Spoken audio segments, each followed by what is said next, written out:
we have these crossroads. And you know, either way you choose, your life is going to be different. The universe doesn't exist, but God thinks it does.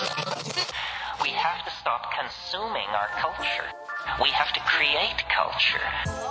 Stupidity has a definite evolutionary function. I am all for abolishing stupidity, but before it goes, we should pay tribute to it. Hello and welcome to the Nonsense Bazaar. We're your hosts, I'm Sequoia Kennedy. And I'm Willow Truman. How are you, Willow? I am fried. Good. Fried food is delicious. It is. It's also kind of bad for you, though. Just like Aum Shinrikyo. Yeah. What part of it was delicious? We'll get to that. The drama. Intrigue. No. I got something better than that. Oh. Yeah. Okay. Oh, yeah. I'm drooling already. Well, it's another beautiful day in the loving arms of the guru. Ah, yes. Mr. Shoko Asahara. Yes. So we gotta recap what we learned last episode. Yeah, we do. The last episode is sort of like the villain origin story of Shoko and the gang. You know, how they went from mild-mannered yoga teachers, a yoga teacher and quack doctor, to a bad guy, villain, 80s action movie antagonist. Yeah, it was a good origin story, I gotta say. Yeah. A little bit predictable, but some parts in there, not as predictable. I think the thing is that it's like so predictable and shocking in how smooth the rise is. Do you know what I mean? Right. Like, it's almost like this dude just knew what he was going to do from the beginning. Mm-hmm. It's just, hey, man, gotta have direction. Shoko, he's just living out his true will, man. Exactly. You and I, we could learn a little bit from him. You gotta have a dream and then do anything that you can to get there. Jesus. Even if it means putting people in helmets that fry their brains. No, that's the wrong thing to learn. That's bad. No, it's not. The means justify the end. Oh. You know, that's the flaw. It doesn't matter where you end up as long as you do it in a righteous way. That's what I think. And that's why I am where I am. And Shoko, he didn't die very well at all, actually. I'm doing better than him, all things considered. Yeah, I mean, the ending of the story might give a hint to, like, how not effective these methods are in living a long and happy life, but making a legacy for yourself. There you go. You know, yeah. It's effective at that. Yeah. Oh, boy. So, all right. When we last left Shoko and the gang, they had just somehow, mysteriously, who'da fucking thunk it, been delivered a solid thwacking in the 1990 parliament elections in Japan. Didn't get a lot of votes. And it was actually this and the subsequent rumblings of dissatisfaction within Aum Shinrikyo that led to the next, and I guess this is the final phase of the cult. The 1990 to 1995, that's one phase. Mm-hmm. Yeah. So this episode, okay, I just gotta say this. There is absolutely no way to comprehensively cover Aum Shinrikyo in 3 episodes. I was almost going to do 4 episodes, but then I realized there's no way to comprehensively cover Aum Shinrikyo in 4 episodes. And so there's just no reason to spend that much time with the guru. So this is going to be kind of not disjointed, but like you're not going crazy if you aren't paying attention to names and stuff. They did so much that we're going to necessarily have to be kind of jumping around in time from 1990 to Well, the important 93. people get nicknames, so they're easy to keep track of. Yeah, I mean, yeah. Or are repeated often enough. Yeah. So. But yeah, this episode is just going to be a bunch of crazy shit. That's kind what of we're here for. The examination of like what, in my estimation, like everyone makes a big deal about the subway gas attacks. I'm way more interested in the other stuff. You know what I mean? Like the shit that led up to that, what was going on, especially to cult members who are also fucking victims, you know? Right, because it's not like it ended with the gas attacks. It still exists. It does still exist too. Yeah. I mean, a lot of things ended with the gas attacks. I mean, Shoko spent the next fucking 6 years in and out of court. Mm-hmm. Shitting himself. Literally, I believe. But yeah, so I don't know. Let's pull a tarot card and jump right into it. because we got a lot of horror to get through. You know, the most enlightened gurus shit themselves. It's true. The even more enlightened ones eat it. Were you reading ahead? No. Why? Is there poop eating in this? Oh, God. Why is there always poop eating? I don't know. Because there are excellent did you benefits. really? No, I didn't. You've seen me this whole time. No, did you really not expect that in this? I mean, I've come to expect it by now. Yeah. All right.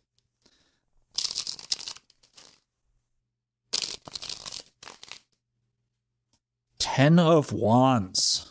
All right. Saturn in Sagittarius, which is interesting. Oppression. Again, very on the nose. Okay, we will talk about the Ten of Wands at the end of the episode and see what it has to tell us about all this. I mean, I think that's very, very kind of self-explanatory. But yeah, anyway, let's listen to another track from Asahara Universal Music. Oh boy. Get fucking hype.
I will say, Goes kind of hard.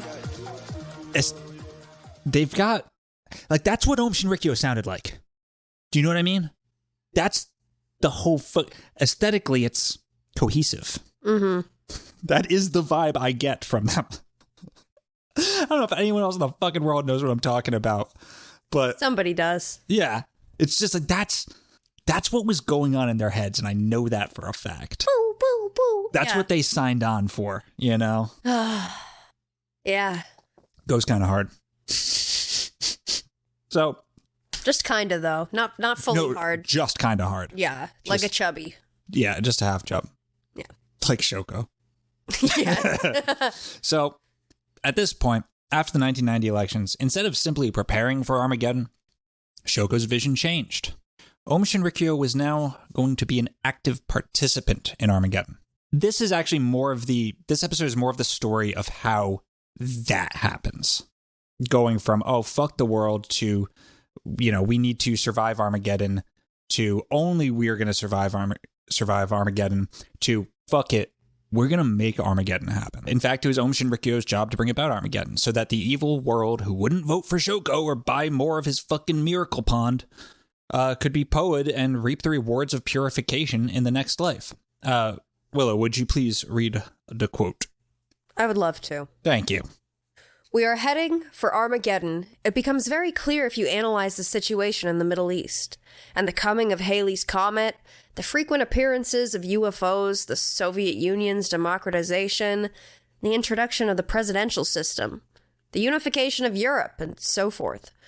What are all these incidents telling us? They're telling us that the world's getting ready for Armageddon.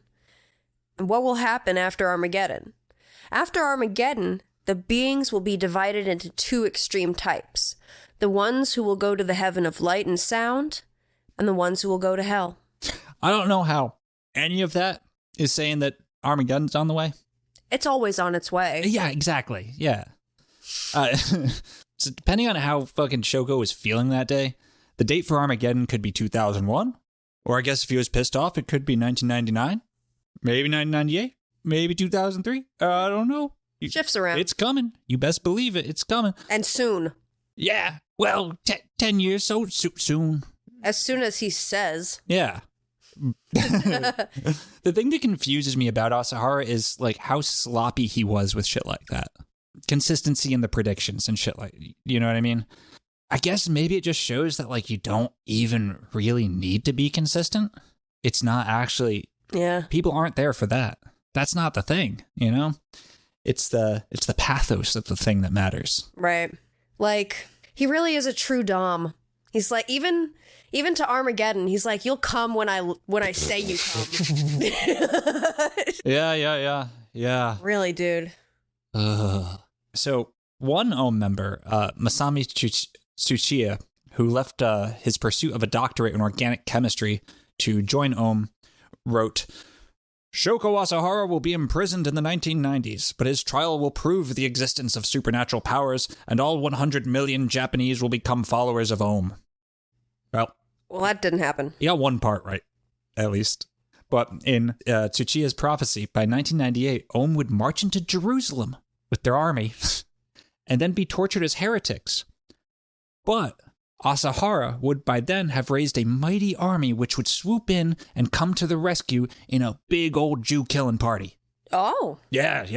Okay, and then he would become like the new Christ or something? He's just going to... He's going to be the Dom of everything. Yeah. Yeah. By the way, we didn't mention who the bad guys were in the Aum apocalyptic fantasy last episode. Is it who we expect? Who do you expect? You know, the Jews. Yeah, that's one of them. Of course. Jews, Freemasons. There it is. America. Uh-huh. The British royal family. And the Dutch. Well, they're not wrong about that last one. I know, that's what I said too. Of all of them, most likely to fucking be the ones to worry about. Yeah. Most likely to take over the world. If anyone's behind the apocalypse. Dude, they live below sea level. They live below sea level. You can't trust a person that lives below sea level. Never. It means they're crafty. They got schemes on schemes on schemes, like so many fucking windmills. Yeah. Archimedes screws. Geoengineering. Suspicious. I fucking love the Dutch. They're okay, so that's who they're targeting as the enemy. Yeah, it's a hodgepodge of conspiracy thought. Just like their spirituality is a hodgepodge of religions. Mm-hmm. You know, it's like, yeah, there are for sure some particularly Japanese reasons to portray America and like the Freemasons and the British as the fucking bad guys. Yeah. And I guess, I mean, okay, look, technically the Jews were on the other side of the war. Like, that's technically true. Oh, yeah. Yeah. I don't think everyone's ever categorized it like that before.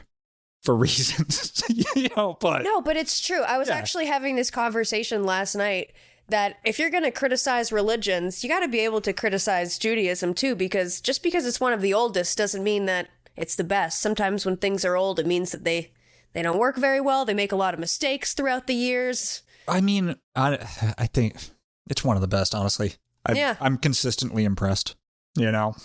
Not bad, but also not without our own... Oh, yeah. Our own faults. I mean, Israel's got some fucking big problems, dog. Not too proud of that. Yeah. Well, hey. We all got them. Fucking Japanese aren't too goddamn proud of Shoko Asahara either. Oh, I know. But, you know, to kick off Armageddon, what do you need? You need weapons. All sorts of weapons. And not just, like, personal weapons. Little pew-pew guns and shit. You need big fucking weapons. Big weapons that will not only do a ton of damage, but scare the living shit out of everyone, too. What do you think they need? I don't know, laser beams? Yeah, they need some laser beams, yeah. Is that literally it? Well, that's one of them. One thing? That's one thing for fucking... That's what I'd need. But I thought you might say sarin gas. Like, because normally this would be like... Oh, well, this is when they start, you know, doing the sarin and they put all their work on the sarin. Then, they did the thing. We're not even nearly at the sarin yet. But they do need bioweapons.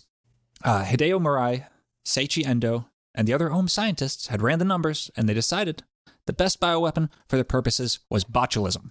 So they did what any normal religion does and built two biological weapons labs. One at the base of Mount Fuji, about an hour and a half away from Tokyo, and one on Mount Aso. Mount Aso, they would produce the antidote for botulism.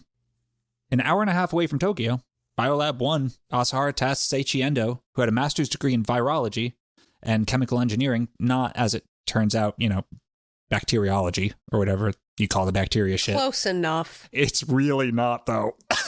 It's like wicked not. Close enough for their purposes. Well, he tasked him with cooking up some fucking botulism. Now, botulism is strong stuff. A lethal dose for a human being is less than 1 microgram, less than 1/millionth of a gram. That tiny. As a comparison, picture a single grain of sugar. That's 500 micrograms. Botulism's strong fucking stuff. Yeah. Yeah. So when the batch was all cooked up, they donned their fancy science armor and tested their new world-ending superweapon on a bunch of lab rats. Not a single one showed any signs of indigestion, let alone death. All right. Nope. So after scratching his head for a bit, Seiichi Endo figured out what the problem was. It was exposed to too much oxygen and not enough of the bacteria was able to grow. Really, they just needed better equipment, better lab equipment. That's it. That's all. So thankfully, they were a cult with fuck you money, so Endo was able to try again. By the end of the spring, they had a whole bunch of what Seiichi Endo thought was weapons-grade botulism, and a converted van with like an insecticide sprayer at the top. Aum's master plan was simple. Some might say it was too simple. Some might say it was simple in a way that the word simple was at one time used as a pejorative for those unlucky souls with brains which aren't firing on all cylinders. Their plan was simple. It went like this. Asahara started seeding the idea that there would soon be a terrible calamity that befell Japan. An earthquake or tsunami or something horrible like that. He saw visions of thousands of dead Japanese. It's just terrible. But they could escape that terrible catastrophe by hosting a conference on an island off the southern tip of Japan. It was a comet-watching retreat.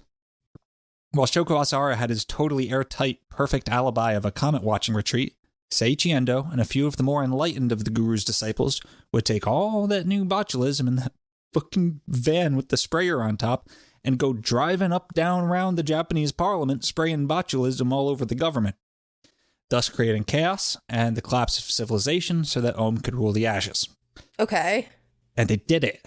They for sure did it. They got in that van, they sprayed some shit all around the fucking Japanese government. And?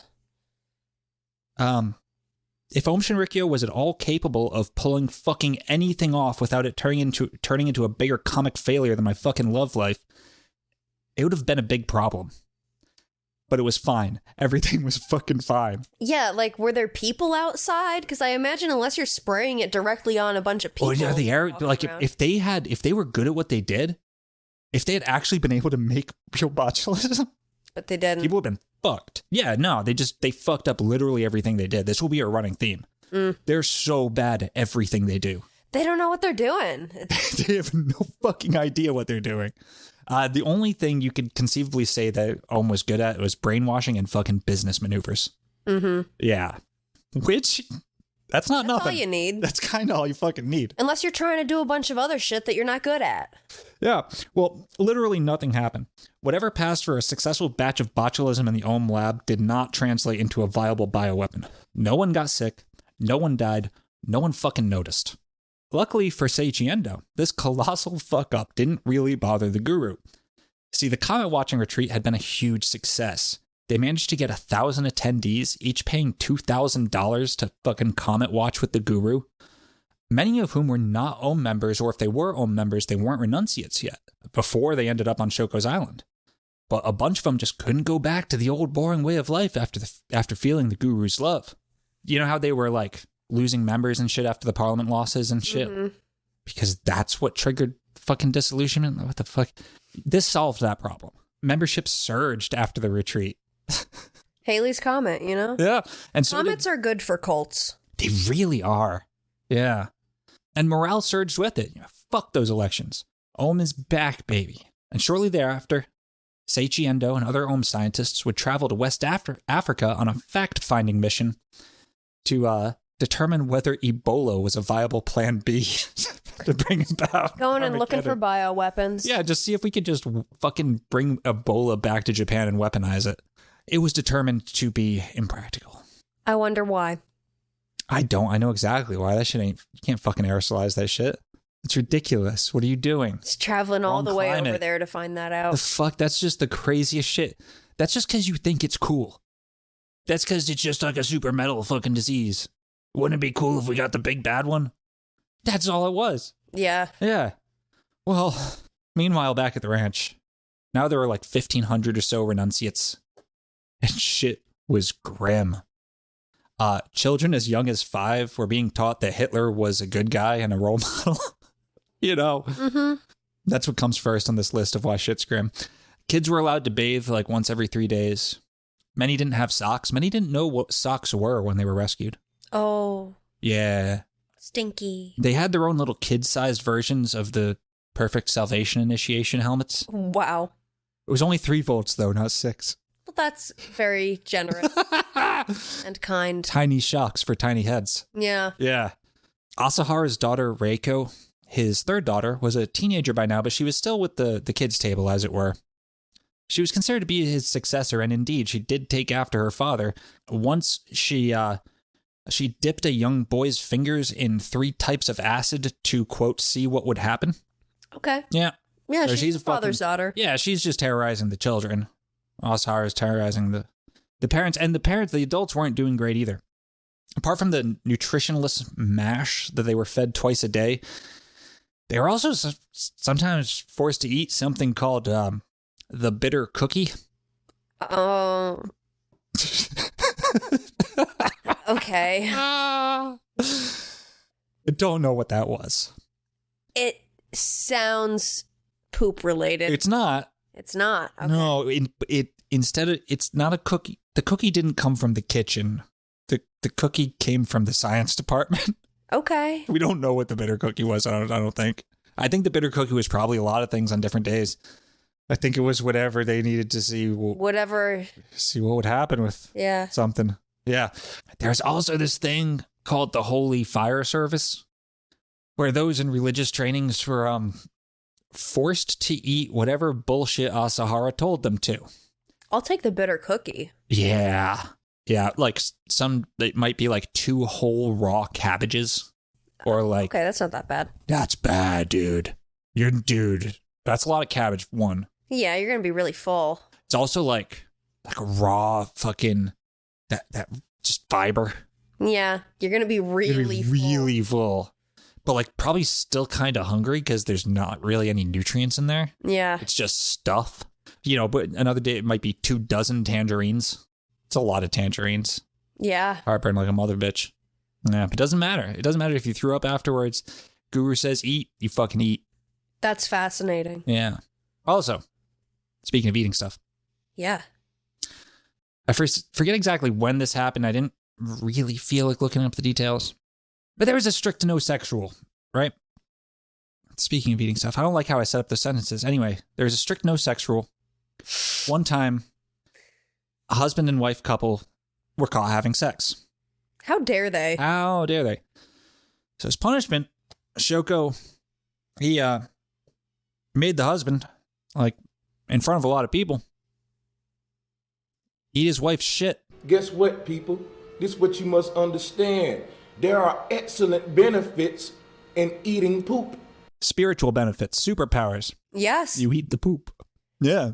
Another poo-poo guru. Another poo-poo guru. What is it? What is it? Honestly, there's some fucking Robert J. Lifton didn't goddamn mention any of the pathology behind the poo-poo guru and goddamn his fucking psychological breakdown of Aum Shinrikyo. I read that goddamn thing. Good book. Explain. Why does no one talk about? Why does it happen? We got Connor Murphy, John McAfee. We got. Well, hey now. I mean, he's not a cult leader, but he's not a guru. He had his quirks. He's a kind of a guru to some people in a way. He's an ascended master, but like I don't know. I just don't think we can call him a poo-poo guru. We've just had a lot of people that have eaten poop on this show. Is all true. I mean, that might say more about us than it says about them. You know, yeah, I don't know. And that clip that we played, that originates from our Blood Over Intent series. Yeah, what was that, like episode 10? Yeah, right? 12, something like that. So this poop eating, it goes back. It goes back. What a horrible punishment for having sex. Yeah, you just gotta eat a fucking platter of your wife's shit. Man, after she'd been eating that mush all day, maybe if you're lucky, it was like a 12 tangerine day. I don't know if that makes it better or worse. Acidic. right? I don't know. I don't know. I don't know. I think it's all I'm fucking thinking bad, too dude. deeply I about think it's all really bad. There's any way you slice it, it's bad. I think this is a fucking nightmare, dude. This is what. And can he you had to just do it in imagine? front of people, too. Can you just fucking imagine being in this place, this environment? Right. So was it prepared beforehand? Dude, I have no idea. Or did it happen like... I wasn't going to include the poo-poo story, but I had to. Of course you had to. Of course I had to. I didn't go look it back up. I just assumed that it's the dude that ate the wife's shit. It might have been the other way around. Well, no, because she has to be punished, too. So maybe part of her punishment is that, that she's got to shit in front of everybody and he has to eat the fresh duty. I think that was part of it. Yeah. Yeah, I think it was like a joint. It wasn't like... It's all some weird fucking fetish shit. I don't know. Yeah, honestly. There's some fucked up shit going on in here. I don't know. I hate it. Yeah. I told you. This has been like, we're on like page fucking 3 or 4. I don't know. Okay, let's keep it rolling. Yep. In fall 1990, police actually took notice of the increasingly loud public outcry over the very obvious murder of the Sakamoto family, the lawyer from the end of last episode. Although, as is tradition, the police announced their raids in advance and found absolutely no evidence of the secret biolabs or weapons facilities or wrongdoings whatsoever. It's really helpful. Right? When you... It's really fucking helpful. Let people know that you can raid. Dude, it's so fucking infuriating how the police didn't do shit. It really is, like... There was so many opportunities to stop this shit from going so bad. To do something. Yeah. And they just didn't. Did nothing. Yeah. Well, Asahara was also now becoming a little fucking obsessed with UFOs, which is classic cult leader bullshit. He wrote, UFOs often appear on Earth these days. It'll become one of those main factors of Armageddon, whether we can benefit from UFOs or not. They may be from the heaven of degenerated consciousness or the heaven of playful degeneration. Anyhow, they're superior to human beings without a doubt. But that doesn't mean they can be trusted. I hear that these aliens eat human soup. This is just like humans eating beef. In the final analysis, my view is that human beings will not benefit from aliens. He just watched the Twilight Zone episode to serve man. Honestly. Yeah. I do like how Asahara is his own palate cleanser. Yeah. Around this time, Asahara also began making trips around the world, ostensibly on religious missions, preaching his holy truth. But the places he was going were a bit odd. He went to Laos as like a guest of state and met with like Laotian government officials, and Laos at the time was well known for opium production. He also like went to North Korea, which is always fun, and he went to Russia. Okay. At this time, Aum had branched out a little bit into Germany. We didn't talk about his Asahara's trip to Germany. It's not super important, but like they were trying to spread into Europe and stuff. Yeah, well, of course they went to Germany if they were all about Hitler. Yeah, that's true. But yeah, really the only country they got another foothold in was Russia. And Russia would eventually become even more fucking Aum crazy than Japan. And not without good reason. This was, of course, right after the collapse of the Soviet Union. And Russia wasn't having the best time, like, as a state. The government, such as it was in the hands of the oligarchs, and the collapse of the Soviet Union left the shards of the second biggest superpower just lying around for anyone to pick up. One of President Boris Yeltsin's most influential backers, Oleg Lavrov, who was chair of the Russian Security Council, had this little pet project called the Russia-Japan University. It was, in fact, a university. And Lavrov was, I guess, a weeb. Problem was, there wasn't a lot of money in Russia at the time. And while the university was built and had all this fancy shit, it didn't have any teachers or students or anything. They needed more money. Just so happens that there was this fucking cult that really wanted to be friends with Russia. They had a whole fucking bunch of money. They had fuck you money. So Aum apparently poured as much as $5 million into the Russia-Japan University, and as such got in extremely good graces with the Russian government. Yeah. In fact, they were in such good graces with the Russian government that they were allowed to broadcast their radio program, The Absolute Truth of the Holy Heaven, twice every day on the state-run radio network. Well, isn't that nice? Yeah. And for this, the cult paid Russia $700,000 a year, like allowing the station to upgrade their radio equipment for the first time since 1980. It's pretty affordable. Yeah. They also got a half-hour primetime television slot on the Moscow TV station. Wow. Yeah. Both of these programs focused on like the super scientific truth behind Asahara's bullshit. Because that is another thing, like, I didn't get a chance to stress as much as I wanted to. A big selling point of Aum was the science of the fucking thing. Like, they were going to be the first people to truly prove the science of spirituality and shit. I'm not exactly clear how they were supposed to do that or why people thought they were. Well, because it's like we're approaching the 21st century. Well, okay. So it feels like we're on the precipice, the cutting edge of all of these new discoveries. I get that. What I mean is that, like, they weren't proving shit. They were crazy as hell. Right. Yeah. They just Gotta had have the jargon. It was just the aesthetics of it. Yeah. It's just the fucking aesthetics. Aesthetics are very important. Mm-hmm. Well, they had the aesthetics on point. And they also did shit like allow them to upgrade their radio network for the first time since 1980. And they were giving money to universities. So, whereas Japanese science establishment thought Aum Shinrikyo was a fucking laughingstock, Aum also got in really good with the Russian science establishment. And do you know what the Moscow science establishment is really good at and really known for? What's that? It's kind of a rhetorical question. Fucking nukes, dude. Mm-hmm. Nukes, because ultimately, specifically, Aum got in with the Moscow Institute of Physics and Engineering, which is like one of the most important scientific institutes to fucking the Soviet Union's nuclear program. And in case it's not clear yet, Aum wanted to nuke more than anything else on this planet. That was, the bioweapons, you have the chemicals, you have all this shit, the lasers, all that. That's all plan B, realistically. What you really want to do is fucking drop a nuke somewhere. It's really symbolic and really scary.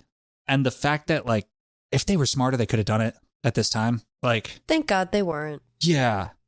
I was going to drop this in earlier, but it's just here, so I'm just going to fucking...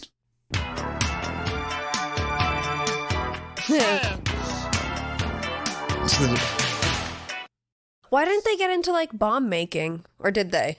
Dude, they got up to a lot. Yeah, so, like, Asahara was even he was, like, allowed to give a fucking sermon at the Moscow Institute of Physics, like, after giving a very large donation. This is weird. Oh, okay. The donation part makes sense.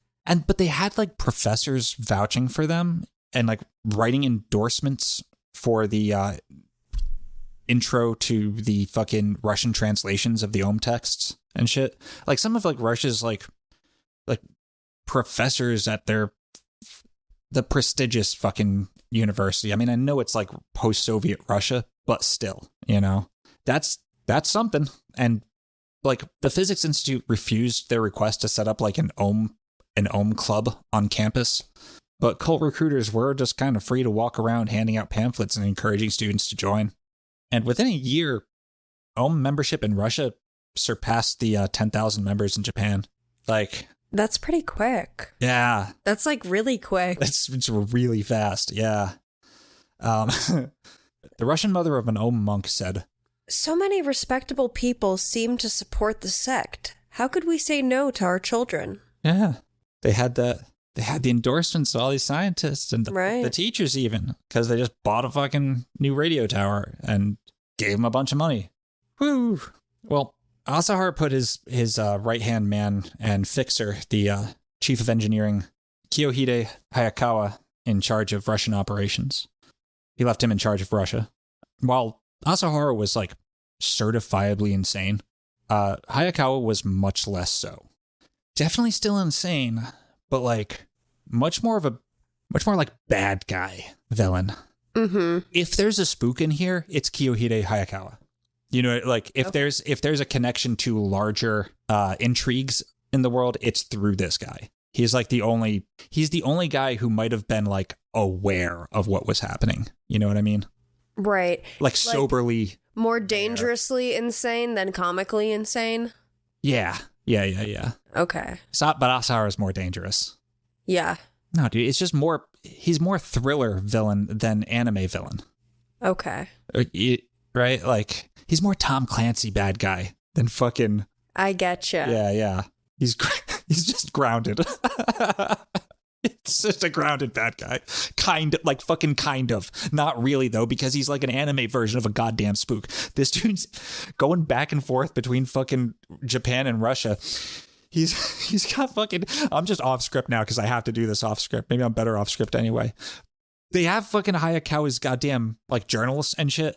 Right. And he's got just these shopping lists of, like, a T-57 fucking tank and an attack helicopter and this many fucking rifles. When he first was going over there, part of his journal was just the phrase in Japanese, how much is an AK-74? How much is an AK-74? How much is... Because that was just the phrase he was practicing his Russian on. Wow. Yeah. In his journal, it's like underlined, it's like, how much is a nuclear bomb? Literally, like underlined. Or how much to buy a nuclear bomb. Yeah. That's what this guy was doing for a while. And he was definitely well aware of what the collapse of the Soviet Union meant for the guru's burgeoning interest in super weapons. Like, this is why I say he's like he would be the spook, because he was like aware of the geopolitics of the thing and like setting up fucking an Aum temple like in North Ossetia, Georgia, which is like in the Caucasus Mountains. Georgia was one of the countries that they were part of the fucking Soviet Union. There was a war fought between Russia. They're one of the countries Russia's dead set on taking back eventually. You know what I mean? And so North Ossetia is a province of fucking Georgia that Russia grabbed in like 2000, sometime in the last, I think it was like 2008 or something. Yeah, 2008 or 2009. And that's like, that's relevant because it's also really close to Chechnya, North Ossetia. It's in that same fucking area. And like the Chechen wars where Russia fucking went in and flattened the city of Grozny twice in the 21st century. Like, it's a big old thing over there. Violent as fuck. A lot of weapons and have been. There's the fucking Bosnian war. That shit was popping off in the fucking 90s and shit too. I remember Cody telling us about the Georgians too, yeah, right? Yeah. Oh, it's a thing. Georgians fucking hate Russia. Yep. Real bad. Yeah, it's all sorts of crazy shit.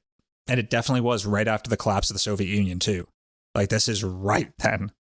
So the Aum Temple was like 2 hours from Grozny, Chechnya, in North Ossetia, in a pass in the Caucasus Mountains, right on one of the arms smuggling routes in the fucking world.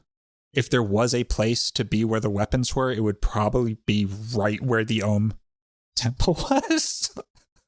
Clever. Minister of Engineering. A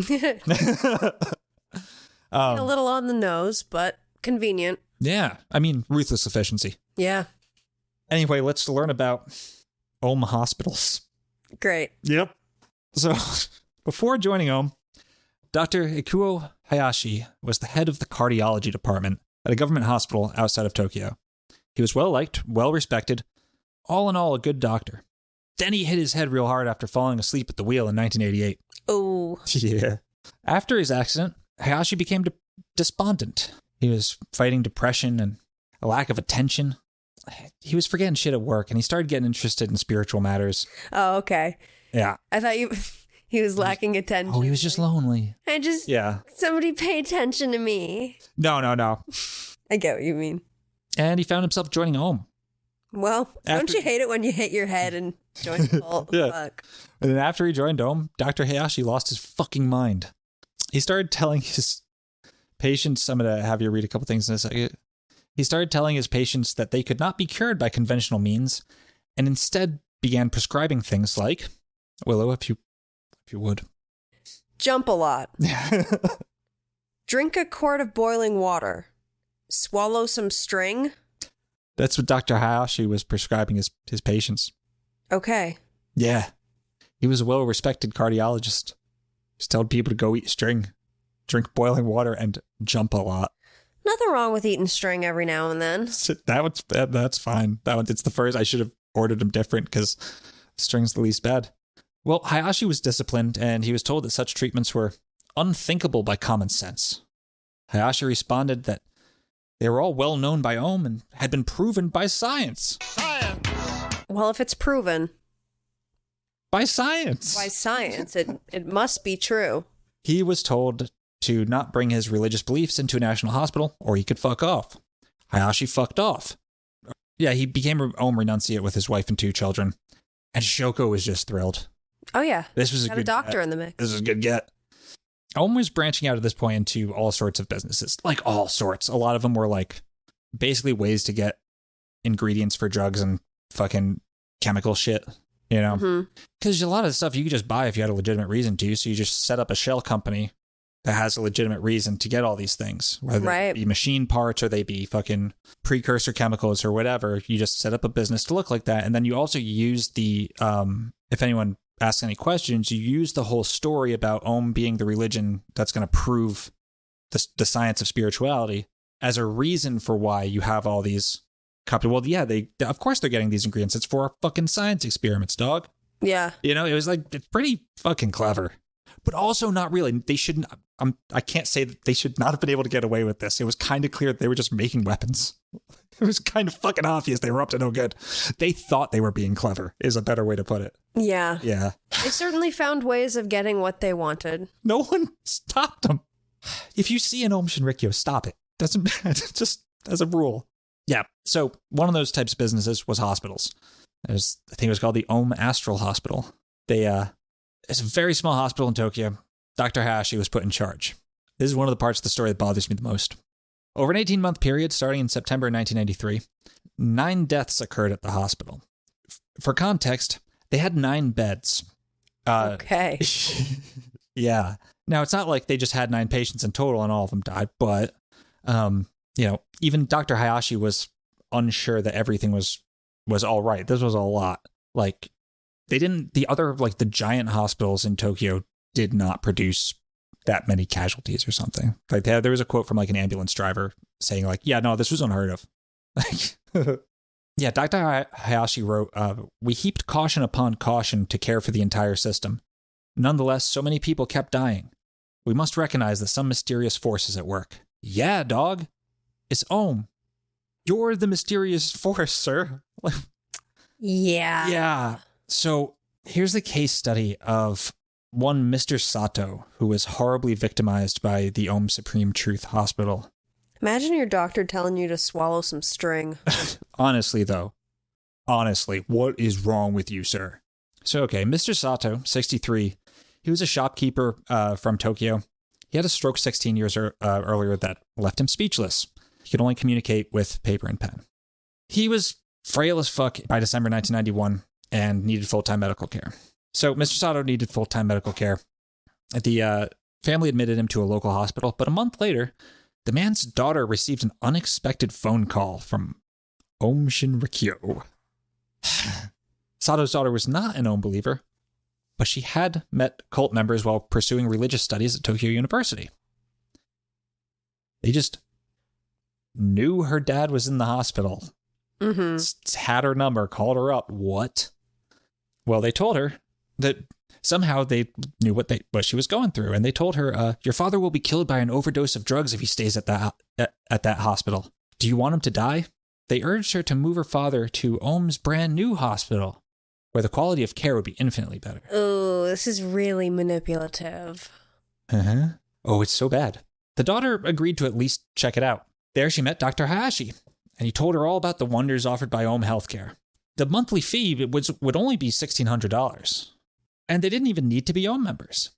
And then after the visit, the hospital staff were very persistent. Different people would call, urging the family to bring Sato to the clinic. On January 14th, Dr. Hayashi himself and several staff members arrived unannounced at Sato's home. Well, Dr. Hayashi said, we'll even help move your father to the Aum clinic right now. And impressed by Hayashi's sincerity, they agreed. They did, after all, have credentials. They just let him take their dad right out the house. Well, they are good at brainwashing. These people weren't even members. You don't have to be. I wouldn't let any fucking doctor take my dad. Right. Fuck that. You don't show up at my house and say, I'm going to have your dad now.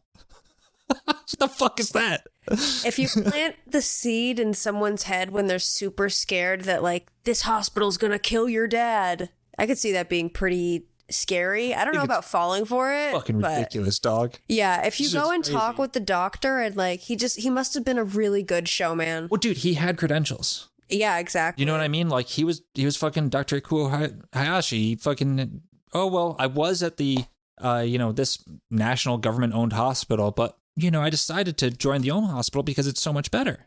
Get to, like, he was a respectable guy. If you're going to trust anyone, it'd be him. So, yeah. Well, once inside the clinic, Sato was led to a narrow room packed with 8 beds overseen by a large portrait of Shoko Asahara smiling down at him. Aum's astral music echoed loudly through the place. In the hallway were piles of medicinal herbs. Can we hear a little bit of astral music? Dude, I don't know what the fuck their astral music sounds like. Oh, shit. Yeah, I don't know. It's just, we know what it is. Okay. Yeah. Like, I'll put some on because I know what it is. I'm going to type in astral music. Because I know it's just whatever Google search turns up as astral music is exactly what was playing in there. Spiritual dreams.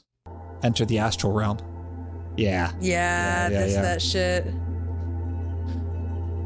So you go into the hospital. There's this shit playing. There's Shoko Asahara's giant face smiling at you. There's piles of herbs on the floor, I think. It's just in the hallways. Okay. Yeah. Woeful-looking patients filled the beds, their heads shaved. Around their necks hung amulets, lucky charms. Doctors and nurses strode through the hallways with the fucking Psy helmets on their heads. It's not a helmet, the Psy headgear, I'm going to say. The clinic's interior looked shabby. Sato's wife was disgusted to see fucking cockroaches scurrying along the goddamn walls because they couldn't kill anything, remember? Yeah, that's what you want to see in your... Yeah. After a few days, even Dr. Hayashi himself no longer inspired much confidence. His coat was fucking filthy and covered with black stains.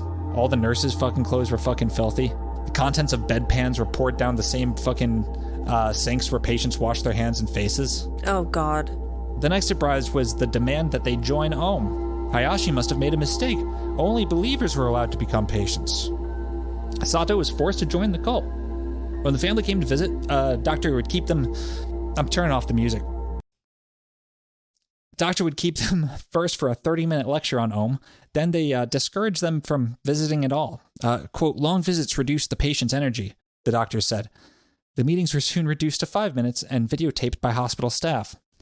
In May of 1992, Sato's rehabilitation program began. Doctors prescribed that he drink honeydew water, a beverage no doubt unique to Aum medical science. Price, $80 a cup. They also strongly advised thermotherapy, which meant submerging the already weakened Sato in a bath of 117 degrees Fahrenheit.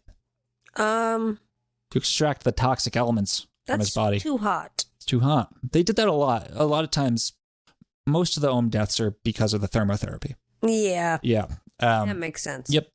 The price of the thermotherapy, $8,000. When Sato refused, citing the cost, the hospital staff insisted he sell his store and repeatedly phoned the family asking for money. Reluctantly, the family agreed to pay for the treatment in installments. On their next visit, they were shocked to find that their father covered with burns. Aum's thermotherapy had scalded much of his upper body. His health did not improve. Meanwhile, the cult exerted steady pressure on him to make donations. Like, one day, a nurse asked him, casually it seemed, if he owned any real estate. He replied yes. The family owned a Tokyo apartment worth $800,000. Soon, the staff began telling Sato he would get better only if he donated the apartment to the cult. Oh. Yeah. It was all part of Aum's teachings, they explained. To be healthy, one needed to shed bad karma. And the way to do that was by donating to the only group that had the truth. Sato's family had grown alarmed and asked that their father be discharged, but Aum's medical staff were insistent. The treatment is starting to work, they said. What's more important to you, your father or money? Why not sell the apartment and spend it on his treatment? Sato could no longer leave the hospital, and his family was rarely let in to visit. Isolated, constantly pressured to donate, and scared of more hot water treatments, he finally offered the cult half his real estate. That wasn't good enough, he was told. If you want a complete cure, you must give it all. Soon after this exchange, a patient in an adjoining room died. For a full day, his body remained on the bed. Strangely, they let it lie there for another day, then another, for 5 days. There was just this fucking body on like the next bed over. Oh. And then Sato thought, I'm going to fucking die. Thank God Yelp wasn't around. Right? At the end of August 1992, he finally gave all of his property to the cult. A few weeks later, Sato is told to practice his hariko, Round Seal's Japanese use as signatures, in what doctors called yet another act of rehabilitation. They forged his signature with it, basically, right? Okay. Did a bunch of shit signing over his apartment to Aum. They moved his official residence to the hospital address, which is just a creepy touch. Yeah. They filed divorce papers for Sato and his wife. Yeah. Very family, nightmarish. Yeah. When the family discovered that Aum now owned their one piece of real estate, they saw what the fuck was going on. In early March, Sato's son showed up and just grabbed with several well-built friends, it says, and just grabbed his fucking dad. Yeah. They just broke in and grabbed him. What the fuck? The family would later sue. The cult not only denied the allegations of forced donations, confinement, and limited visits, they countersued the family for libel. As so often when Aum was involved, somehow the Japanese authorities never got around to investigating. What the fuck? Yeah, what the fuck? What the fuck, dude? They just stole that man. They stole him. They stole a man. Probably not the only one. It's not even manipulation. You know what? Like, they just got him. Right. Fucking and then broke crazy. him down. They had nothing to do with Aum. That was just a man whose daughter had been met a cult leader once, or met a cult member once. That was just some fucking family. What the fuck? I don't know why that bothers me so fucking much, but holy shit. Well, because they stole a guy. Yeah. Yeah. In order to steal his assets. They stole someone's father. And experiment on him. Fucking crazy. Torture this man. Yeah. God damn it. Yeah, now we're starting to get rolling. Dr. Hayashi could also effectively articulate highly advanced medical principles, what Aum called its cutting-edge medical technology, in the service of absurd fantasies of Armageddon survival. So he said that the group would survive comparatively easily by taking advantage of such medical developments as external artificial circulation, new devices to exchange blood plasma, perform artificial hemodialysis, and absorb toxins with artificial columns, and artificial organs such as livers, joints, and so forth. Moreover, their chances of retaining all body parts would be greater than in previous wars. Oh. Hayashi talked of advanced microsurgery for the reconnection of arms and legs, the use of animal skin or one's own previously harvested skin cells for treating burns, which would all be cool if it was fucking nonsense. Yeah, if they could actually really do any of it. Yeah. They couldn't even manipulate a guy. They had to steal him. They're bad at shit. Yeah, you're like, if we can get these things ready. Oh, this was in a radio broadcast. He said, if we can get these things ready, I believe we can use them in the coming final war. Well, what a character, that Hayashi guy. Huh. Swallow and string. Yeah, I was just thinking, like, which would I rather? Drinking a bunch of scalding hot water or swallowing, like, a mile of string? Oh, dude. Fuck, I don't know. I think the string. I think they both kill you. Yeah. Actually, a mile of string is probably not actually that. Unless it causes an intestinal blockage, then I mean, that's then what I'm fucked. thinking. But like, if it's, you can get a mile faster than you think. Like, there's a mile of guts in there, I think. Something like that. Some fucking crazy bullshit that I don't believe. Yeah. Well, 1993 was the bad year in Aum, I'm going to say. I think this is the year where it all went off the rails. So it's going to get really fucking bad. We've been on the track. Yeah. It needs to get off the rails. Early in 93, Asahara's vision of apocalypse began to get darker, and the date kept getting closer. Willow, if you would be so kind as to be Shoko. Oh, it would be my honor. I don't even know if he's the worst one. I think he's just a crazy one. You know what I mean? I don't know. It takes a lot of... They're all bad. They're all fucking bad, dude. Who are these people? From now until the year 2000... a series of violent phenomena filled with fears that are too difficult to describe will occur. Japan will turn into a wasteland as a result of nuclear weapons attack. This will occur from 1996 through January 1998. An alliance centering on the United States will attack Japan. In large cities in Japan, only 1/10 of the population will survive. 9 out of 10 people will die. Well, Asahara preached that the Americans were spraying Aum with chemical weapons out of cleverly designed prop planes and helicopters, which explained the large number of illnesses within the cult. Oh, right. It's not the malnutrition and the lack of sleep or the chemicals. And the chemicals that they're working with. It's the Americans spraying, right, coincidentally, the same chemicals. Yeah, totally. He said Asahara ordered sweeping changes to deal with the new threat of Americans with propeller planes. He said, "We need a lot of weapons to prevent Armageddon. We must prepare them quickly." Yeah. So they had over 1,000 Aum renunciates. The public hated them. Their neighbors really fucking hated them. And even though their myriad businesses were booming, the siege mentality within Aum was only increasing. As I've said, I had to cut a lot of stuff, or we'd be here for 2 goddamn months. No one wants that, not a damn soul. So just believe me when I say that Aum diversified the fuck out of their holdings. They owned a ton of businesses, which were all, both fronts for recruiting efforts or ways to get ingredients and gear and shit, parts, stuff like that. They made a lot of money. They bought massive, potentially illegally gained tracts of land. They were rich as fuck. They also had front companies that were used to import materials and cover the tracks for their weapons and chemistry projects. The business side of things is what you can say that Aum was actually very good at. Aum's teachings became more and more dark and militaristic, driving home the themes of impending doom. Asahara was preaching that, just like in that sick-ass book Foundation, the only way to survive Armageddon was to create a secret order of beings armed with superior intellect, state-of-the-art technology, and knowledge of the future. Okay. Along with his closest scientific advisors, Mirai, the physicist, Hayakawa, the chief engineer, Nagakawa, the physician, Endo, the biologist, and Tsuchiya, the chemist, they started the process of turning Aum into a full-on military machine. Well, good for them. Yeah. The scientists had these long discussions about what type of superweapons they should employ. Biologics or chemical weapons. Some argued for lasers, some argued for particle beams, nukes, plasma guns. Hideo Mirai was charged with overseeing the whole affair. Hayakawa was in charge of building an infrastructure that could support a war machine. Factories, labs, the chemists and biologists were already cooking up some funny shit. Tsuchiya suggested a chemical that the Nazis had developed called sarin. It was easy to produce, extremely lethal, and fucking terrifying. Sarin is just bad. Before it kills you, it just permanently blinds you and permanently fucking destroys your lungs and voice and shit. It's so bad. Really, really horrible. No. Yeah. Asahara loved it.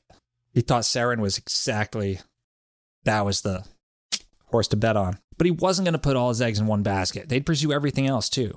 But they were to begin building the sarin production plant right at the Mount Fuji property immediately.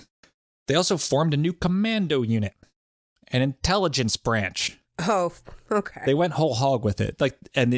These guys they started to call them ministers. Hideo Mirai was the minister of science. Right. Yeah.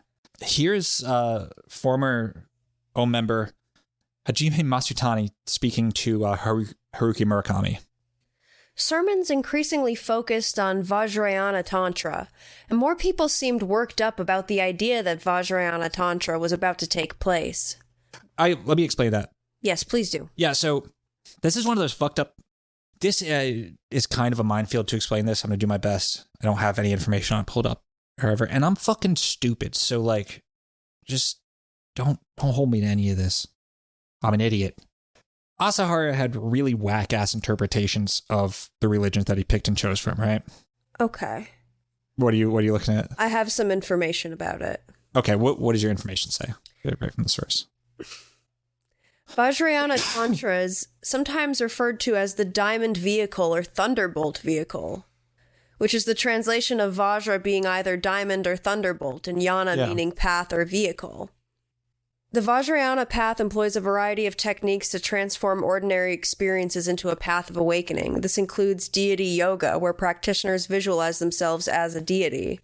I imagine in this case it would probably be imagining themselves as Shoko Asahara. Probably, yeah. Yeah. Which helps to embody the qualities of the deity/guru and draw upon their archetypal power. Oh, guru yoga, yeah. A devotional practice where the guru is seen as the embodiment of enlightenment. Yeah. mantra recitation, mudras. Yeah. Okay. Yeah. So it's a subset of Tantric Buddhism. yeah. So what I was going to say is Aum fucked up all the things they took shit from, right? What Aum was using it for, what it meant within Aum, which is just like everything else, it's different than what Jesus means within Aum too, you know? Throughout all these interviews with former Aum members and shit, they refer to like the gas attacks and stuff as Vajrayana Tantra. And the people who pulled that shit off were the ones involved with the Vajrayana Tantra, which the regular lower grade also didn't strongly enough stress the grade system. You know the key difference between this and other subsets of Tantra? Tantra? Other ones focus on the attainment of enlightenment over several lifetimes, and are cool This with is reincarnation. the diamond, this is getting it here. This is this is the last life. You're going to do it in this lifetime. That's the key difference. It's the big to-do. Yeah. So that's what Vajrayana Tantra meant within Aum too. Right. It's the big show. That's the key element. Yeah. It's Armageddon. It's fucking... This is it. Yeah. This is it. It's actually metal as shit. Yeah. That's actually fucking hardcore. No, it is. That's fucking hardcore. That's the one thing they got. Okay. Wow. So back to Hajime Masakani. Yeah. I was going to say, what are they speaking about? But I don't know till I read it. I couldn't follow the doctrine that the means didn't matter. I didn't feel comfortable with it. Our training started to include some bizarre elements. Martial arts became a large part of our daily routine, and I could feel the atmosphere changing. I gave a lot of thought to whether I could continue being an Aum. Oh, this was the chief head of animation on the anime. Ah. Yeah. Not that it mattered much what one thought, since Asahara was convinced this was the shortest path to our goals. If that's the case, there's not much else you can do. Either you stay or leave. Our training started to include being hung upside down. Anyone breaking commandments had their legs tied up in chains, and they were hung upside down. It doesn't sound like much if you just describe it, but it's torture, plain and simple. The blood drains from your legs, and it feels like they're about to be torn off. By breaking commandments, I mean anything from breaking a vow of chastity by having relations with a girl, or being suspected of being a spy, or having comic books in your possession. Oh, the room where I worked at the time was directly below the Fuji Dojo. I could hear these loud screams from above, real shrieks, people yelling, "Kill me! Put me out of my misery!" The kind of barely human voice wrung out of someone in excruciating pain. Pitiful screams, as if the space there itself was warped and twisted. "Master, master, help me! I'll never do it again." When I heard them, I just shuddered. Okay. Again, sounds like shit going on in some fucked up BDSM dungeon. Yeah, like maybe just... I couldn't work out what possible point it could have. But what's weird is that many of the people who were hung upside down like that are still in Aum. They'd suffer, be taken to the edge of death, and then be kindly told, "You did well." And they'd think, "I was able to overcome the trials given to me. Thank you, O Guru." There were rumors, too, that spies had infiltrated Aum, that they used lie detectors to try to root them out. They called this an initiation, too, and everyone in Aum had to take a lie detector test. I thought it was strange, because wouldn't the guru, who was supposed to know everything, be able to tell at a glance who the spies were? So, I mean, isn't that a good question? That's actually the thing that disillusioned a lot of people with Asahara. It was like, if you're so fucking paranoid, why can't you just tell who... Why are you suspicious about people if they're the guru? Yeah. Now, with a whole bunch of chemists in a hospital, you know what else? You know what else Aum can make? Drugs. Yes. Fucking drugs. They were. They actually made them, like they followed the recipe correctly and everything? Well, the Yakuza allegedly referred to like Aum LSD as Aum stuff, and it was a lot cheaper than everything else. Okay. It was really dirty. That checks out. Yeah. So they were experimenting with psychoactive chemicals by 1993 and perhaps earlier. Their favorite drug was a little devil known as sodium thiopental, also known as a truth serum. Yeah. At low doses, it acts as a sedative for surgeries and such. At higher doses, it can be used to induce a trance state, a hypnotic state, a really impressionable hypnotic state. With thiopental, Aum created a bunch of fun new rituals and initiations. One was for those unsure if they wanted to join the cult. First, they had to sign a waiver stating, "I will commit myself to any treatment by Guru Asahara if I go into a coma for reasons such as an accident." Then, they were told to strip and given a diaper to wear. Okay. Then, either by injection or as a drink, they were given enough thiopental to be thoroughly mind-fucked. They had to chant Buddhist mantras while ingesting the drug, then Asahara would place his hands on their head to fill them with religious energy, while the Aum clergy would preach to them, definitely not taking advantage of the hypnotic state, as they preached lines like, "Join the priesthood," or "Convert your spouse," and reportedly told to sign documents that transferred their worldly goods to the cult. All right. This was for those unsure if they wanted to join. So, another rite which made use of thiopental was the Christ initiation. One woman, a young nurse, described her experience. Willow, if you please. I was told to undress and was handed an unusual robe and a diaper to wear. Master Asahara handed me a drink with a faint color, and I was moved to a tiny room. I felt very sick and lost sense of time. Everything around me was spinning. I felt as if I could not remember who I was. A door happened to be open, and there was nobody watching me, so I went through it. However much I walked, I felt as if I were flying and felt very comfortable. Then I ran to a mountain. On regaining consciousness, my legs and arms were bound with rope, and I was in a dark room. Gradually, a vision like hell came to me. I began to see scenes of hungry demons. I thought that the Guru's mantra teachings then must be right and true. I began to hear the Guru's mantra, then 2 sets of the mantra at once. I felt I must do better in Aum. Then that nurse would go on to administer the same initiation to others. Well, that's an effective initiation. Yeah. That's not all. Aum had also started making other drugs, like Asahara's personal favorite, LSD. Asahara fucking loved acid after he got his first taste of it. And I forgot to pull the quote, but this was quoted in fucking The Cult at the End of the World, that after taking acid for the first time, Asahara said, "I became high, perhaps the highest ever." Fucking loved that shit, dude. So like from once he gets his first taste of acid, like I'm pretty sure he's just on a lot of acid as often as one can be. Man, if you do too much acid in a row, though, it doesn't work. Yeah. You have to take like at least a week off. Right. Yeah. Either that or you just start taking shitloads of it. I don't know. By the time he's in court, dude, he is gone.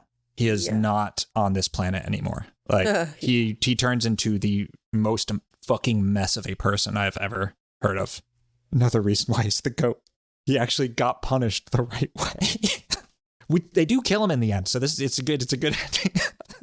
Yeah, but they also started adding acid into the Christ initiation and to what others. was in the cup before, I wonder? Sodium thiopental. Oh, okay. Yeah. Asahara and his inner circle would administer LSD to new recruits under the guise of religious initiation or spiritual enlightenment. It wasn't just a, hey, we're the groovy kind of cult type deal. It was a systematic approach to break down an individual's sense of self and reality. The acid trips were often combined with relentless audio loops of Asahara's voice and his sermons at deafening volume. Like, in terms of mind-fucking people, they knew what the hell they were doing. This is from Matsusani again, the animator. Later, I underwent what they called Christ initiation a number of times. This was like an experiment using human beings. Whenever Naimi gave me drugs to take, he looked at me like I was a guinea pig. "Drink it," he said, his voice cold and detached. I saw Jakava Seichiendo and Vajira Tisa Tomomasa Nagakawa come by to check out the solitary cells. My mind was messed up because of the drugs, but I recall that quite clearly. They came to see our reactions to the drugs. I realized that the people in solitary were being used in drug experiments. We weren't worth much to them alive, so they must have thought that using us in human experiments was the only way we'd build up spiritual merit. That made me ponder long and hard where fate had led me. Can I just die like this, I wondered? A guinea pig in a human experiment. If that's my fate, then the only way out is to return to the secular world. This is too inhuman, too terrible. I was shocked, wondering where Aum had gone wrong. Yeah, dude, they got a bunch of people in fucking solitary confinement cages that they're just keeping on fucked up cocktails of bad LSD and goddamn sodium thiopental. Yeah, just to see what happens. Yeah. They had all, I mean, the list of drugs that they were making was all that fucking Fort Detrick shit, right? It was a lot of the same stuff. Like, I know what Shoko was fucking reading, you know what I mean? Like, he was just aware of all the conspiracy literature. He was aware of, like, you know, deep history, military history and shit. Yeah. He definitely read about fucking MK Ultra and shit, right? Like, he just cooked up all the drugs he fucking read about. Mm-hmm. The audio loops. Like... Yeah. It's the pop version. He read the pop books of it and then tried to just do it with money and scientists. It's so fucking horrifying to me. Ugh. And, like, also, look, why did so many people get roped up in this stuff? Because shit like acid and meditation, stressing the body even, does indeed induce visionary experiences. And yet, those experiences can be religious, and they can be powerful. Like, most of all, and most importantly, they can be real. Like real religious experience. The direct download of fucking truth of every goddamn thing right into your head. What Asahara did, and what these fucks always do, cult leaders, pieces of shit like this, they take advantage of the fact that real religious truth can't be fucking explained. It can only be known, or like felt. And generally, people in cults are people that want a goddamn explanation. Right. They're not comfortable with the universe just giving them the fucking tongue sticking out Kali face. Blah. Right? And telling them to deal with it. Right. They're not that type of people. Plus, all these techniques just also beat the living fuck out of you. And beat the living fuck out of your reasoning capabilities. They have to, because they're fast ways to override the natural filters your mind has to deal with, so it can deal with like rent and groceries and all that shit. Right. So Aum would induce these, magical states, and then convince you that it was the guru's power that did that. Because one, experiencing those magical states is real shit, and two, you're the type of person that needs an explanation for things. Had you by the fucking balls. Now, Dr. Hayashi also came up with a procedure. This guy's the fucking worst. Fucking Dr. Hayashi can fuck off. I hate this guy. Yeah, the doctor sucks. They all suck. He especially sucks. He hit his head real hard and then just turned into a fucking Batman villain. Yeah. He invented a procedure called New Narco. This was employed when a member of Aum knew something that they maybe sort of shouldn't. Like evidence of crimes and shit. Like evidence of crimes that like they did. So this is supposed to like wipe their memory or something? Yeah, supposed to. Yeah, this one did. New Narco is when you give someone a bunch of thiopental, you put them in a semi-comatose state, and you give them 5 to 7 electroshocks to the dome. Then you give them more thiopental and interrogate them to see if they remember what they shouldn't be remembering. Repeat as needed. Okay, so now I know what to do for you. Thank God. We figured it out. Thank you, Aum. Yeah. Thank you, Guru. Jesus Christ, no. Fuck off. That joke has now run its course. Yeah. we reached the bottom. Yeah, Asahara fucking loved using the New Narco trick, and he just started doing it willy-nilly. Hayakawa, fixer and chief engineer, took frequent trips to Russia to keep making inroads, purchasing weapons. They really wanted 2 things, a nuke and a MiG-29 fighter jet. Didn't get either of those. They did get a military transport helicopter. Oh yeah, and as I said earlier, they set up a monastery in the Caucasus Mountains of North Ossetia, Georgia. Yeah, perhaps the best place on earth to buy illegal weapons at the time. They wanted to buy tanks, planes, all this ridiculous shit. They also wanted to buy a fucking proton launcher to get things into orbit. Okay. Good luck with that, guys. Yeah, good luck, because that could only be launched from the fucking Cosmodrome in Kazakhstan. Like, what the fuck are you going to do with that? Yeah. You're going to take over Kazakhstan, obviously. Yeah, eventually, yeah. It's on the way to Israel. Right. Yeah. There's so much we could talk about in Russia, but really at the end of the day, they were trying to buy all sorts of weapons and shit that would be impossible to smuggle into Japan. And also they sucked at everything they did because they were insane and they fucked themselves over before they could get it going. Yeah, sucks to suck. But using the cult's monstrous amount of funds, they purchased the Okamura Iron Works in Japan and made Asahara president of the company.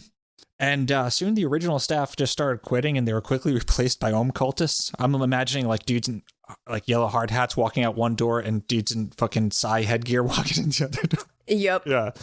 They proceeded to turn the Okamura Ironworks into a fucking AK-74 rifle factory called Clearstream Temple. It wasn't just like that's what they made the most of was the rifles, but it was also to make parts for other let's call them business interests. They wanted to produce 1,000 rifles and 1 million bullets by 1995, like an hour and a half from Tokyo in a nation with extremely strict gun control. Just interesting why they thought they could get away with that. Why they knew they could get away with that, in fact. You know, I respect that they didn't just talk about doing it big. They did the damn thing. They did the damn thing. Yeah. And even though they weren't professionals. Right. You know? They went for it. They went for it. They didn't achieve their goal of 1,000 rifles and 1 million bullets by 1995. Speaking of things they weren't good at, spraying botulism on people was one of them. But they tried it again anyway. Yeah, achieving their goals, also things they're not... They're gonna try. This time it was during the marriage ceremony of Japan's crown prince, which was, as you may imagine, a huge fucking deal. Mm-hmm. Asahara even prepared a press conference after they sprayed botulism all over Tokyo during a tremendously symbolic event. He had a press conference prepared where he would blame the USA because his guru powers would have told him who did it. Right. Yeah. He thought he could just hold a press conference and do that instead of not saying anything at all. Yeah. It's That's a little suspicious if you say something. Yeah. If you say that my superpowers told me that the Americans did it. Yeah. Yeah. Well, he didn't have to worry about that problem. Because when they went to go do this thing, Asahara himself even went along for the ride. And like this time, as they're driving, fucking Asahara realizes there's a problem with the sprayer out the top of the van. And he like tells him to stop and shit, but it's a giant clusterfuck, and it ends up spraying into the fucking van. Of course. Yeah. Where Asahara was and shit. Mm-hmm. So like, had they actually been fucking good at anything, they would have just had killed themselves right. They would have got right there. Yeah. But they sucked at it. Not to be deterred, though. Seiichi Endo had another awful weapon up his sleeve. Anthrax. Anthrax is fucked. Extremely lethal, horrible, lasts in the environment a long, long time. While Endo was cooking up his anthrax, people in town around the Aum compound started reporting that animals were dying. People were getting sick. Plants were dying. Leaves were turning like yellow. Old-timers who had been around in World War II said that the awful smell coming from the Aum compound was like that of like rotting, burning flesh. And Asahara said it was the special perfume they used to purify the place. Oil and Chanel No. 5. And I guess the police believed him again because they didn't do shit.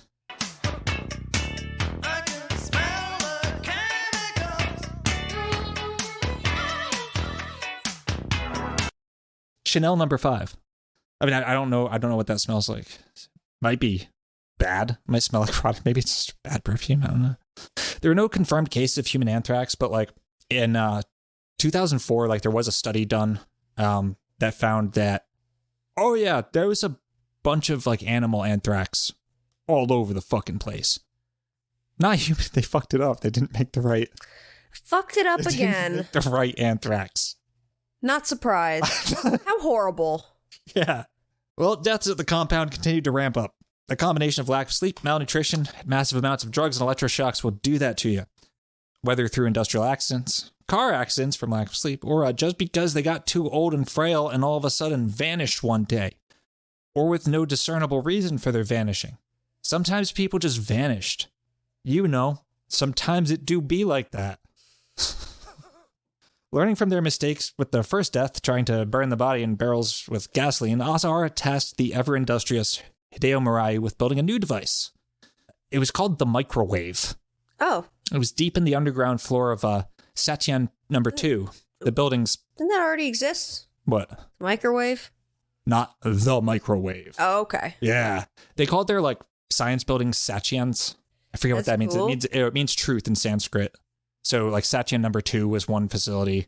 Satyan No. 7 was the big one. Yeah.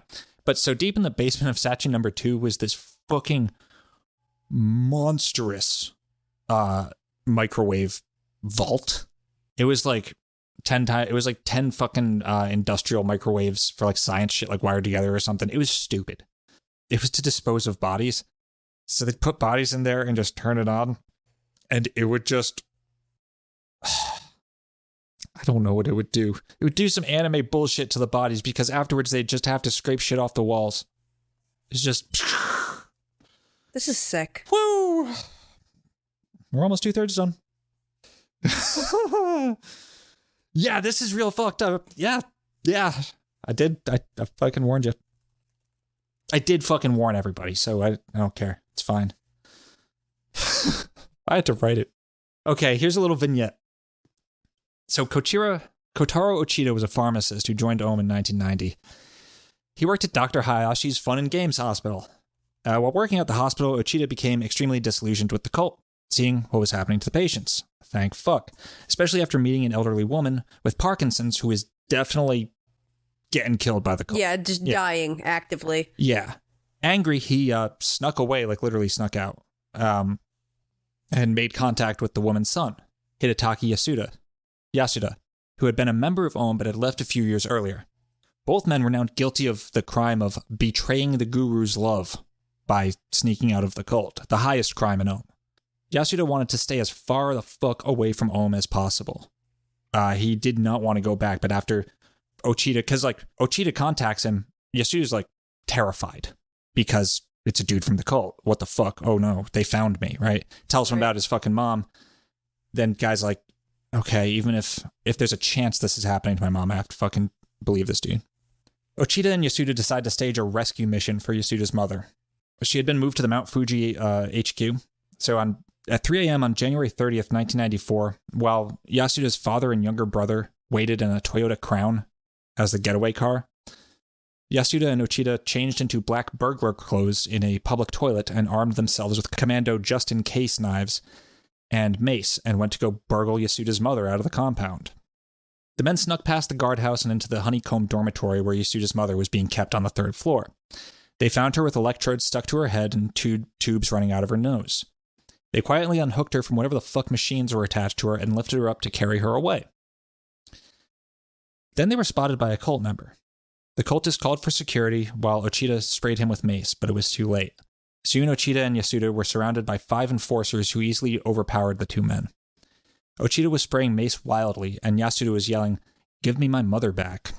The men were beaten and handcuffed. They were led to a meditation room. The guru was there. He sat in a chair next to his wife Tomoko. Yasuda crouched before them. Behind them stood a group of cult leaders, Hideo Murai, Tomitsu Nimi. Ochida also lay handcuffed on the floor, his face drained of color. Asahara's voice was slow and emotionless. "You will no doubt sink to hell," he said to Yasuda. "Now you have 2 choices. 1, you kill Ochida. 2, if you can't kill Ochida, you will be killed on the spot."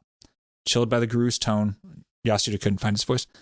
"Decide," shouted Asahara. "Don't you know that Ochida forced your mother to have sex? That he made her drink his semen and told her it was part of an initiation?" "No," replied Yasuda. "So you think it's good that Ochida had sex with your mother?" asked Asahara. "No, I don't," said Yasuda. Then he broke down. "I want to go home now," he sobbed. Guru said he could after he killed Ochida.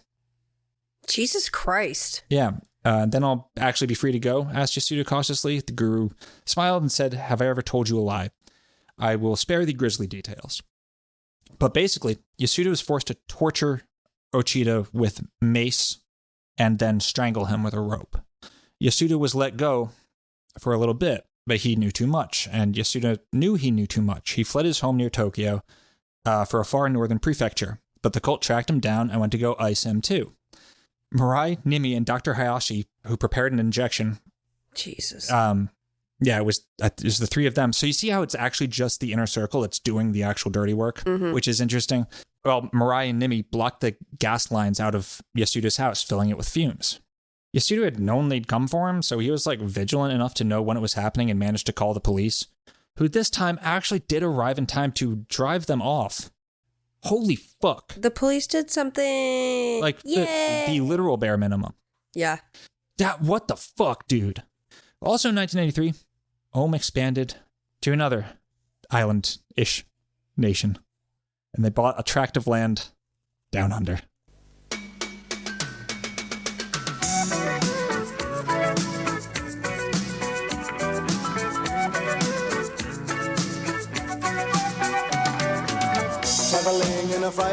zombie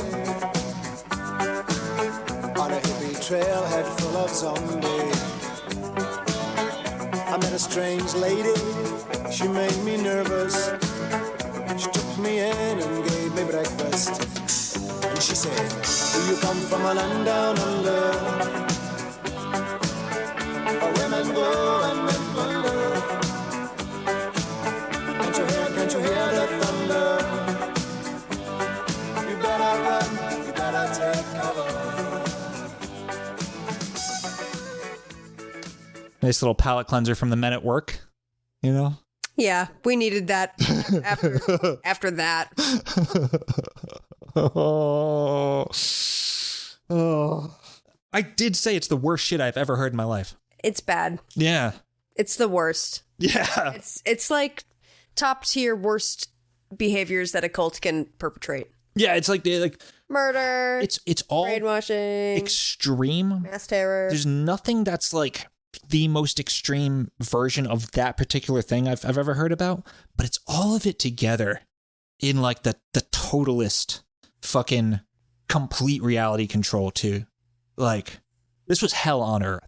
You know what I mean? Like in a really hell on earth. Oh, anyway, the only like I love any episode that mentions Australia is just another excuse to play Land Down Under, and I love that. Fucking love that song. It's a good song. It's just a good song. They bought a 500,000 square acre property near Banjuwarn Station in Western Australia. It's the size of Rhode Island. It cost them about $400,000 Australian. They bought a Rhode Island in Australia. Yeah. Wow. Yeah. That's big. Yeah. It's tiny big, but it's big. It's fucking big, dude. I mean, Australia is empty as shit. Yeah. Yeah. Their stated intent was agricultural experiments. In reality, they were using it as a testing ground for weapons, and most likely picked out the location hoping to mine uranium. Remember, they wanted a nuclear bomb more than anything else. And if they couldn't buy it, maybe they just build it. Cults be like that. Cults do be like that. Witnesses, when they first moved in, like, they, like, hosted a dinner for their neighbors and shit. They had, like, a potluck. They tried to, like, make friends and shit. And everyone was very immediately, all these ranchers in Western Australia, they didn't make a lot of friends. They came off as very odd. Yeah. And also witnesses in the area reported a series of odd occurrences around Banjuwarn Station, from nocturnal activities to like, just loud fucking noises at night, you know, machines and shit, to inexplicable explosions.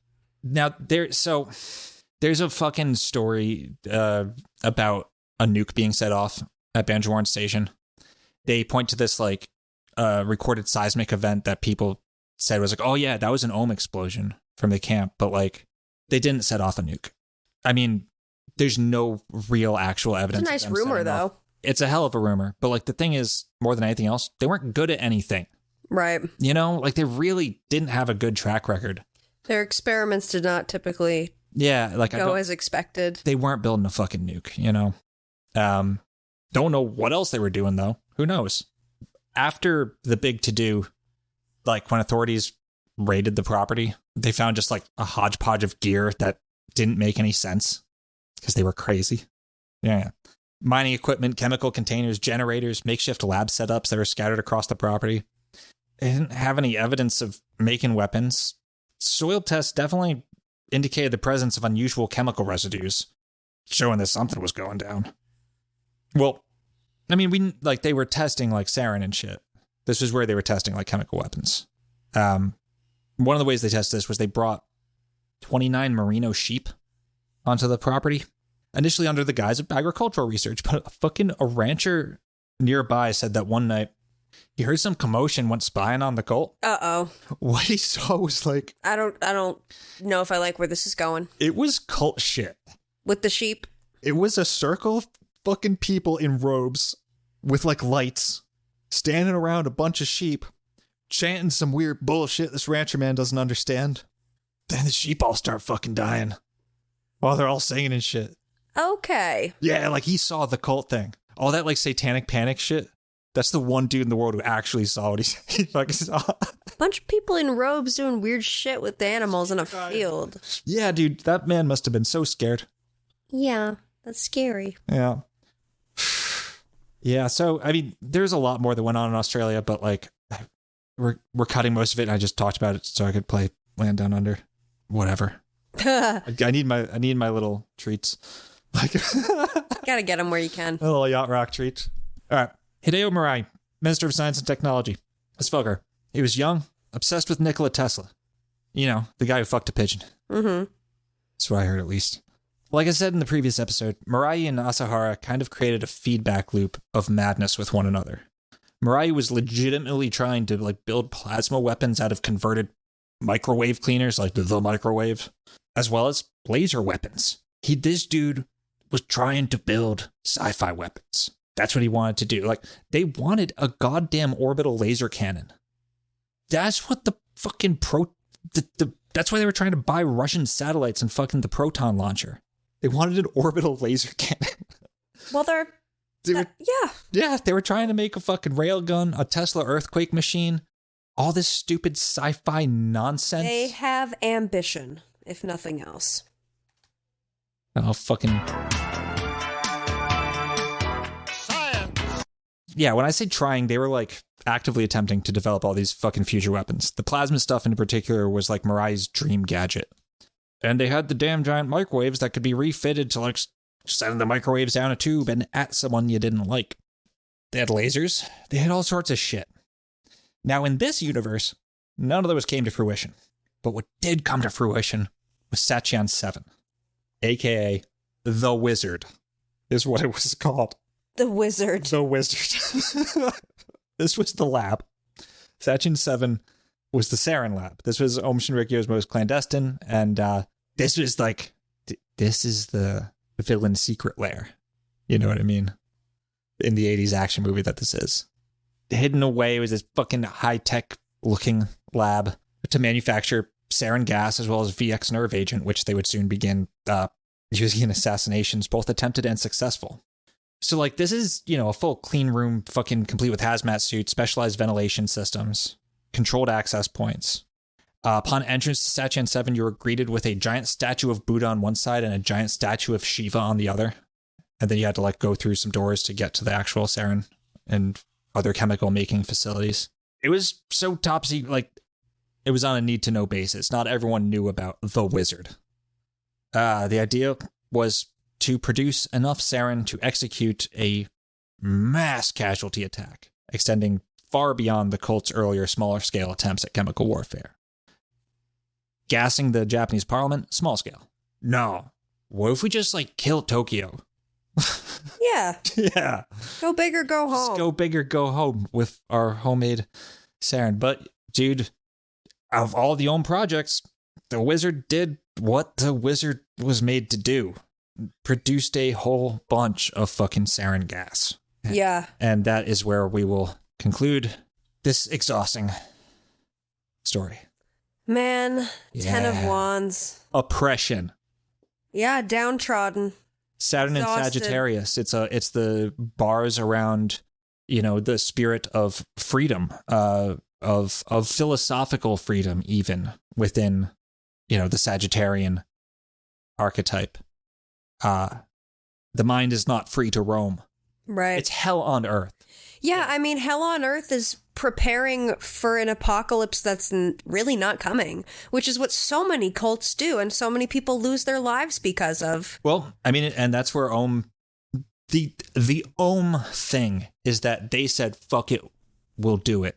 Right. We'll fucking do it live. Just the darkness within Aum is oppressive. It's hard for me to articulate in a way that seems like or at least to me, like, I can't articulate why I feel so wretched reading about this shit. Like, I feel like it affects me more than, it's the gestalt of the fucking thing. It's the whole picture, you know? It's ugly. It's really everything ugly. wrapped up into one ugly package that just shows how this shit can go wrong. The one fucking long-haired yoga teacher, Yeah. and I fucking hate them too. Yeah. who is now also like a fat man. Yeah. He has become the giant mob boss at this time. He's not levitating anymore, that's for sure. I don't understand how... It's insane how no one just... That dude couldn't fucking defend himself. How the fuck did this happen? It's because everyone in the inner circle were fucking evil pieces of shit too and wanted to burn the world. They all hit their heads. More or less. I mean, at this point, they're all fucking shocked to the dome and brains are leaking out of their ears. That's true. Like, they're all certifiably... They're all getting constant head injuries. Yeah. Getting zapped will actually drive you fucking insane. It's true. Yeah. Oh, yeah. Yeah, goddamn. Ten of Wands in the Thoth deck looks like bars across a prison cell in a lot of ways, and that's what it is. And in the Rider-Waite-Smith deck, it's the guy who's like walking away, he's hunched over, and he's carrying 10 He's wands. overloaded. He's overloaded. Yeah. He's carrying too much. He's on his way out. He's on his way somewhere. Yeah. Thank you guys for listening. Hope you enjoyed that. It's darker than I thought it was, actually, this one. I can smell the chemicals. You know, like it's... You know what? We're not going to... There's a lot of the... I don't want to speak too soon, but there's a lot of disturbing shit that was in here that's not going to be in the next one. Okay. Yeah. I'm not going to... No need to keep... That's good. Like, there's no need to keep talking about fucking, like, why it was shitty to be a kid there. Right. You know what I mean? Like, I've made that point, I think. If there's more poop eating, I'm... Nope. Okay. Unfortunately. That was it. Yeah. All right. They do steal a Russian orchestra, though. Well, shit. Is that like just like they stole that guy? Just like they stole someone's dad, they stole Moscow's orchestra? Not even kidding. Again, It's just good for them. Yeah. I don't know. Fuck. Well, folks. Yeah. If you like what we do, please tell a friend. Give us a rating and review. It really helps us get the show in front of other people. We fucking appreciate you. One day we'll do Patreon shoutouts, I swear. Yep. One day. And we'll do them all at once, too. That's our promise. Mm-hmm. But thank you guys so much for supporting the show. And if you want to get access to our bonus series, The Corkboard Bazaar, which you should. And I think the next one of those, I'm going to be going more into the conspiracy theory side of Aum Shinrikyo, the dumb stuff, which will be fun. You get access to that in our Discord server at patreon.com/nonsensebazaar for only $5 a month. And it keeps us ad-free and it makes us happy because it means we don't have to cook up bad LSD in the basement. Not that I would even begin to. Do you know how fucking dangerous it is to make LSD? Yeah, better off just growing shrooms. Honestly, like that's a hard and legitimately dangerous chemical to make. Go big or go home. Sorry, I'm fried, guys. Thank you so much for listening to us. We really appreciate it. And take care of yourselves. Yes, take care. Be well. Peace out. Peace.